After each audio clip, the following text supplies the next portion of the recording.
today is International Day of Peace. And please, they give 1 day for peace and 364 days for war.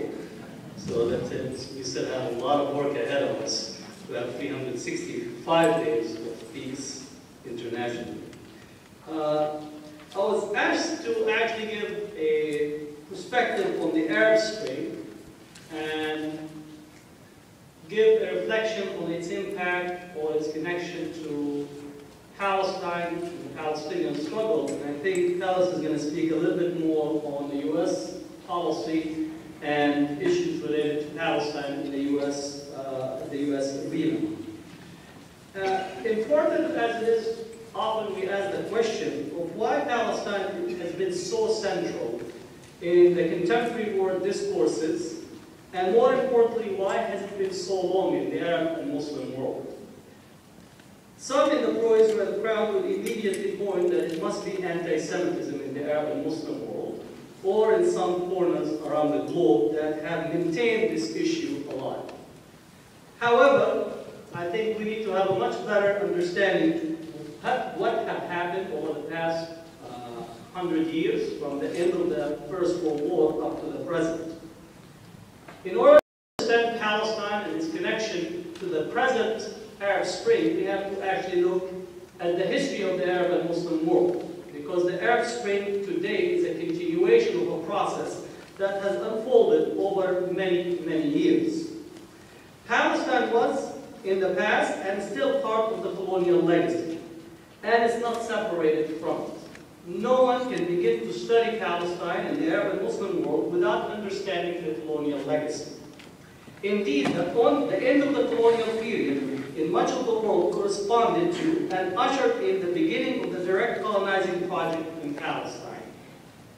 This end of the colonization process can be traced to the World War I, that we saw the end of direct colonialism in European countries, and we had almost 40 to 50 years of actual people struggling in order to end direct colonialism, while at the same time, simultaneously, Palestine came under the direct control of the direct project for colonization. In the Arab world, the end of direct colonialism ushered in the Arab world into the indirect colonialism in the economy and in the political arena. The post-colonial or post-colonialism in general witnessed the removal of the colonial army, but the colonial structure was not, and by far was not removed, nor was it extricated. It is not merely the removal of the troops that end colonization. Education, economy, social and class structures are the constitutive elements of the political system that was inherited by the post-colonial period. Political elites were all parts of the colonial project. Edward Said's work in this field is foundational and has offered considerable analysis of what took place in relation to the Arab world.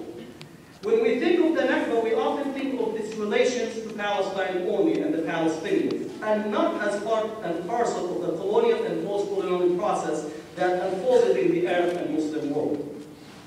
Take, for example, the voice of consciousness of the Pakistani independence movement, the poet and thinker Iqbal Ahmed, who had more words and poems dedicated to Palestine and its colonization than at times the crisis in his own homeland.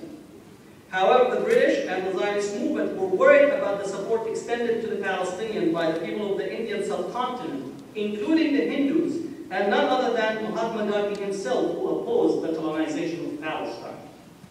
At one conference in the Indian subcontinent in the early 1930s, the Indian population, in particular the Indian Muslims, apologized to the Palestinians that they had organized a conference that was attended by just a few people. Only 350,000 people attended the conference, and they apologized for that. In reality, the 1948 war brought about the change in the Arab world, and the Egyptian revolution in 1953, the Iraqi revolution, and the Arab and Muslim consciousness is directly linked to the loss in Palestine. How can we forget that Jamal Abdel Nasser was part of that was embarrassed by the colonial structure in Egypt that put them out to fight a war without the appropriate preparation or without the appropriate weapons, and managed actually to cause them to lose. then coming back to Cairo and actually causing the revolution, or carrying out the revolution against the king at the time, and managing to make a transformation directly connected to the Palestine issue and to the Nakba. When we think also of Palestine and its history, we often also think of it in terms of its locale.